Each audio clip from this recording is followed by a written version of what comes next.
don't you think my channel is quite dark? I mean, the story here are quite dark. So in this video, I think I want to tell you a story, or basically a tale that is famous in Indonesia and Malaysia that is not so tragic, not crazy, okay, maybe a little, with a hint of magic, called Bawang Putih Bawang Merah. Oh, by the way, there might be some changes in some versions, such as the Bawang Merah character is portrayed as evil in some part of Indonesia's story and cartoon version in Malaysia in a film called Putih. But it's portrayed as the good ones in the 60s version with Latifah Omar in it, which I choose to tell. It started with a man named Ali who has two wives. The first wife named Mak Labu and the second wife named Mak Kundo. After Pak Ali married his second wife, both of his wives pregnant at the same time. During his work at the farm, he digs 1 onion and garlic roots. After 9 months and 10 days, 2 of his daughters were born, and he gave the name of Bawang Merah to Mak Labu daughter and Bawang Putih to Mak Kundo daughter. Growing up, Bawang Putih is always the prankster. She always playing trick that end up making Bawang Merah having trouble. Being a polite and a soft person, Merah rarely stand up for herself. They both are still having a good relationship with each other and playing together, so even when she know that Putih is playing prank, she still helping Putih when she called for help. Putih told her that she loved to prank her because of her innocent personality. Other than that, Merah is always talking about her worries and sadness to her animal friends. One day, Merah accompanies her father to catch fish at the river. During fishing, Pak Ali had caught a semilang fish, which is a type of fish that has venom and it is dangerous if it's not being handled properly. However, since the fish almost slipped away, so Merah hurried his father to immediately handle the fish. This had caused his father to be bitten by the fish on his finger and affected by its venom. Merah tears up a bit of her sarong to tie up her father's arm. They then hurriedly going home. Unfortunately, his father died not long after that.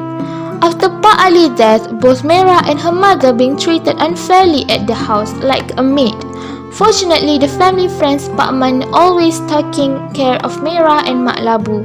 Because of this unfair and cruel treatment of Mak Kundo to Merah, Mak Labu tried to talk to Mak Kundo, but Mak Kundo said that she doesn't even think Merah as her daughter.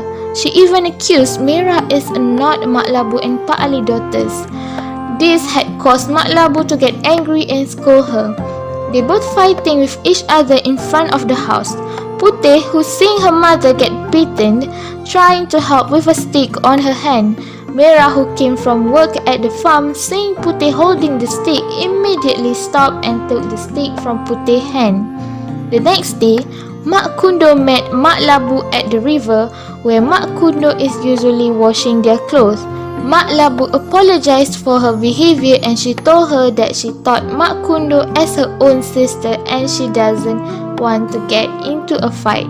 Mak Kundo refused to accept. Mak Labu is trying to persuade Mak Kundo. Accidentally, Mak Kundo pushed Mak Labu into the river. She was shocked, but then she just watching Mak Labu drowning. Every day, Merah is crying, thinking where her mother is, until one night her mother figures comes to her dream saying that she had already died by being accidentally pushed into the river by Mak Kundo. The next day, Merah came to the river calling for her mother. She suddenly heard her mother's voice that her mother's body already turned into a kaloi fish. Her mother asked her to bring rice and yam veggies to give to her mother every day. Since Merah is always going to the river, one day Putih tails her from behind to see what she is doing there. She sees Merah singing and playing happily at the river. She heard that Merah is talking to her mother. Shocked, she immediately going home and told her mother. They made a plan together to trick Merah. The next day, Mak Kundo pretending to be sick and asked Merah to go to the town to find medicine. Being an obedient child, she rushed to the town because she worried. Taking the opportunities of Merah absent, Putih pretends and acting like Merah, calling for Mak Labu at the river. The kaloi fish immediately show herself, thinking that it is her daughter's voice. Mak Kundo then killed the fish and cooked it to give to Merah for dinner. Merah ate the fish deliciously because she was very hungry and after a whole day trying to find Mak Kundo medicine. The next day, when she went to the river as usual, she cannot find her mom. While she was crying, her mother's voice is being heard again, saying that Mak Kundo successfully catching her. She asked Merah to find the fish bone and buried it in the forest. With the help of ants, she managed to find the fish bone. The next day, when Merah came to the place that she buried the bones, she found a big beringin tree there. There is a swing on the tree. After that, she sit on it and singing. The swing sway with the melody of her song. She always came there to sing and to ease her longing to her mother. One fine day, a group of army led by the prince of the kingdom find a place to rest in the forest after hunting.